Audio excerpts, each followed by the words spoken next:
ராதே கிருஷ்ணா. ஸ்ரீமதே ராமானுஜாய நமஹ.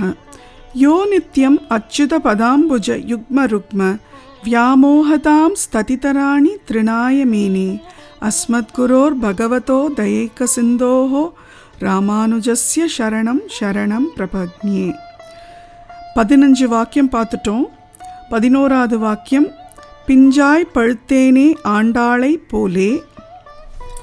12வது வாக்கியம், என்பிரான் என்றேனோ பட்டர்பிரானை போலே.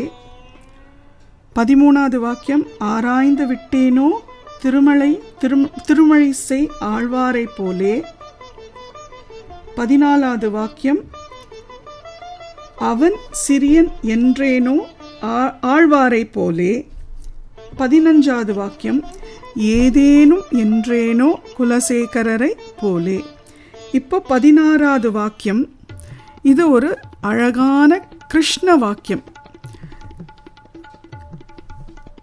யான் சத்தியம் என்றேனோ கிருஷ்ணனை போலே. இந்த வாக்கியம் பெண் பிள்ளை சொன்ன உடனே அப்படியே ராமானுஜரோட கண்ணெல்லாம் அப்படியே அகண்டு போகிறதான். ஏன்னா அங்கே ராமானுஜரோட சிஷ்யர்கள்லாம் பக்கத்தில் இருக்கிறவாள்லாம் அப்படியே அவள் ஒருத்தருக்கு மூஞ்சியை பார்த்துக்கிறாளாம்.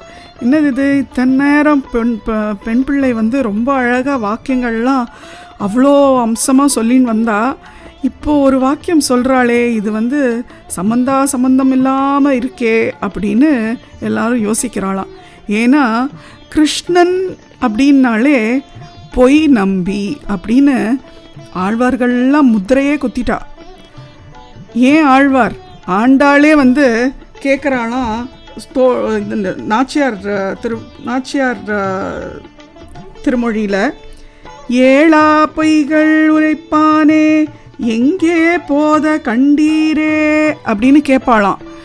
இந்த சம்பந்தம் இல்லாத பொய் சொல்லுவானே, அந்த பையனை எங்கேயாவது நீங்கள் பார்த்தேளா அப்படின்னு கேட்பாளாம். அப்படின்னா ஆண்டாளே கிருஷ்ணரை பொய் சொல்கிறவர், பொய்யன் அப்படின்னு தான் முத்திரை குத்தி வச்சுருக்கா. ஸோ அந்த மாதிரி கிருஷ்ணன்னா எல்லாரும் பொய் சொல்கிறவர் அப்படின்னு தான் நம்ம எடுத்துக்கிறோம். ஆனால் அந்த கிருஷ்ணர் எவ்வளோ உண்மையும் பேசியிருக்கார் அப்படிங்கிறத தான் இந்த பெண் பிள்ளை சொல்கிறா. முதல் பொய் எதுன்னா பாகவதத்தில் வருது. பகவான் வாச்ச அப்படின்னு ஆரம்பித்து அதில் ஃபஸ்ட்டு பொய் என்னன்னா, அம்மா நான் மண் தின்னவே இல்லை, எல்லாரும் பொய் சொல்கிறா, பலராமன் உட்பட எல்லாரும் பொய் சொல்கிறா அப்படின்னு கிருஷ்ணர் சொல்கிறாராம். அப்போது பலராமனுக்கு ஒரே அழுக பொத்துன்னு வருதான். அவன் மண்ணு தின்னலன்னு சொன்னது கூட அவருக்கு தப்பாக படலை. ஆனால் பலராமன் பொய் சொல்லிட்டான் அப்படின்னு சொன்னது தான் அவருக்கு ரொம்ப அப்படியே கஷ்டமாக இருக்கான். கிருஷ்ணர் என்னை பொய் சொல்லிட்டான்னு சொல்லிட்டா பாரு அம்மா கிட்டன்னு. உடனே பலராமன் காதில் சொல்கிறாளாம், யசோதா அம்மா காதில், அம்மா நீங்கள் அவனை வாயை திறந்து காமிக்க சொல்லுங்க, அப்போ தான் அந்த பொய் நிரூபணமாகும் அப்படின்னு. அப்போ உடனே யசோதா மாதா வாயை திறந்து காட்டு கிருஷ்ணா அப்படின்ன உடனே, அப்போ கிருஷ்ணர் வாயை திறந்த உடனே அந்த சொப்பு வாயை அப்படி ஆன்னு திறந்த உடனே அவளுக்கு அப்படியே தலையே சுத்தறதான். ஏன்னா அகிலாண்ட கோடி பிரம்மாண்டம் அத்தனையும் அந்த வாயில் தெரியறதான். அது மட்டும் இல்லாத அதில் ஒரு மதுரா, அதில் ஒரு கிருஷ்ணர், அதில் ஒரு யசோதா. அந்த யசோதா கிருஷ்ணரோட வாயை திறந்து காமிக்கிறதுக்கு அதுக்குள்ளே ஒரு யசோதா. அந்த மாதிரி அப்படியே அவளுக்கு தலையே சுத்தறதான். அந்த மாதிரி பிரம்மாண்டமே அந்த வாய்க்குள்ளே தெரியறதான். தெரிஞ்சு அவளுக்கு அப்படியே தலையை சுத்துற அளவுக்கு ஆயிடுத்தான். அந்த மாதிரி கிருஷ்ணர் அந்த ஒரு விஷயத்தில் அங்கே பொய் சொல்லி அவர் பலராமனையும் மாட்டி விட்டுட்டார். பலராமனும் பொய் சொல்கிறான் அப்படின்னு. அதே மாதிரி நிறைய இடத்துல பானையை நான் திருடலை, பானையை நான் உடைக்கலை, வெண்ணெயை நான் திருடலை, அந்த பெண்ணோட கையை நான் இழுக்கலை அப்படின்னு எல்லா பொய்யும் அவர் தான் சொல்லுவார். ஆனால் அந்த பொய்லையும் நிறைய இடத்துல அவர் சத்தியம் பகவான் நமக்கு சொல்லியிருக்கார். எந்த இடத்துல? நம்ம கீதையில், அனன்யாஸ்சிந்தயந்தோ மா ஏ ஜனா பர்யுபாசதே தேஷா விக்தாபியுக்தானாம் யோகக்ஷேமம் வஹாம்யஹம். யார் என்ன தினமும் என்ன ஸ்மரிக்கிறார்களோ அவளோட யோகக்ஷேமத்துக்கு நான் கான்ஃபிடன்ஸ் தரேன், நான் அதுக்கு உத்தரவாதம் தரேன் அப்படின்னு கிருஷ்ணர் சொல்கிறாராம். அது மட்டும் இல்லை, ஸ்ரீனிவாச பெருமாள் திருப்பதியில் எப்படி இருப்பார், கையை வந்து ஒரு கை கீழே இருக்கும், என் கால் என்னோட பாதத்தை பிடிக்கிறவாளுக்கு மாமேகம் சரணம் ரஜ அப்படின்னு என் பாதத்தை பிடிச்சிக்கோ, நான் உனக்கு சத்கதியை தரேன் அப்படின்னு தானே சொல்கிறார். அந்த மாதிரி மம சுச்சக அப்படின்னா உனக்கு எப்போதுமே நல்லது நான் தருவேன் அப்படின்னு அந்த எல்லா பெருமாளும் எல்லா கிருஷ்ணரும் இப்படி தான் நமக்கு வாக்குறுதி கொடுத்திருக்கார். நிறைய பேர் இந்த வாக்குறுதியால் தான் நம்மெல்லாம் வாழ்ந்துட்டே இருக்கோம். ஏன்னா இது சத்தியம், இது வந்து கண்டிப்பாக பொய் கிடையாது. ஒரு சந்தர்ப்பத்தில் அஸ்வத்தாமனோட வில் வந்து உத்தரையோட கர்ப்பத்துக்குள்ளே இருக்கிற பரீட்சித்தை வந்து அப்படியே பேர்ன் பண்ணியிருந்தான், சுற்றுத்தான். அப்படியே பரீட்சித் வந்து செத்து போய் கர்ப்பத்துக்குள்ளே செத்து அப்படியே கறிக்கட்டையாக கீழே விழுந்துட்டானான் அந்த குழந்தை. அப்போ வந்து ஒரு அஷரீரினா தேகம் எதுவுமே இல்லை, வெறும் குரல் மட்டும் கேட்கும், அந்த மாதிரி ஒரு வாய்ஸ் வந்து கேட்டுதான். அப்போ சொல்லித்தான் அந்த அஷரீரி சொல்லித்தான், யார் வந்து சத்தியம் சொல்லி பிரம்மச்சரியா ஃபாலோ பண்ணுறாளோ, சுத்த பிரம்மச்சரியராக இருக்காரோ, அவளோட காலடி இந்த குழந்தை மேலே பட்டுதுன்னா இந்த குழந்தை உயிர் பழிச்சிரும் அப்படின்னாலாம். அங்கே நிறைய பேர் இருக்கலாம், கிருஷ்ணர் உட்பட நிறைய பேர் இருக்கலாம், நிறைய சன்னியாசிகள்லாமும் இருக்கலாம். ஆனால் யாரும் முன்னால் வரலையாம் பரீட்சித் மேலே காலை வைக்கிறதுக்கு, அந்த கறிக்கட்டையாக இருக்கிற குழந்தை மேலே காலை வைக்கிறதுக்கு யாரும் முன் வரலையாம். எல்லாரும் அவளுக்கவா பார்த்துக்கிறாளாம். ஏன்னா எல்லாருக்கும் ஒரு சந்தேகம், ஒரு மனசளவில் ஏதாவது ஒரு பெண் வாசம் அவளிடம் இருந்து விட்டால் அப்போது அது பிரம்மச்சரியத்தை வந்து தோக்கடிச்சிரும் இல்லையா, அதனால அவளுக்கு பயம். அதனால் அந்த பயத்தினால அவள் வந்து முன்வரவே இல்லையாம்.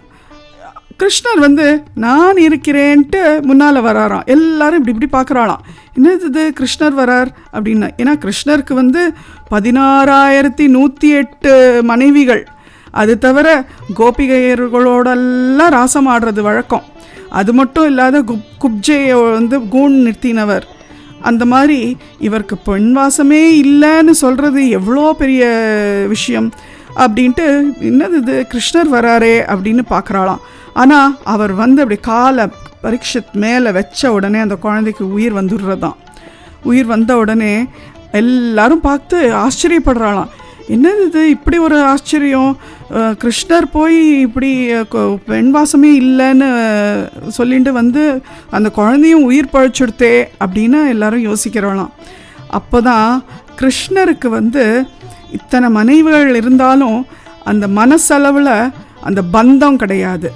இதுதான் நிறைய இதில் வந்து நிறைய விஷயத்தில் நம்ம சொல்கிறோம்ல. இன்ஃபேக்ட் சுவாமி சத்யசாய் பாபா வந்து சொல்லியிருக்கார், டிட்டாச்ட் அட்டாச்மெண்ட் அப்படின்னா. அட்டாச்மெண்ட்னா ஃபுல்லாக நம்ம வந்து எல்லாருக்கிட்டையும் அட்டாச்சாக இருக்கோம் இல்லையா, அந்த அட்டாச்மெண்ட் இருக்கக்கூடாது. டிட்டாச்ட் அட்டாச்மெண்ட் அப்படின்னு சுவாமி சத்யசாய் பாபாவும் சொல்லியிருக்கார்.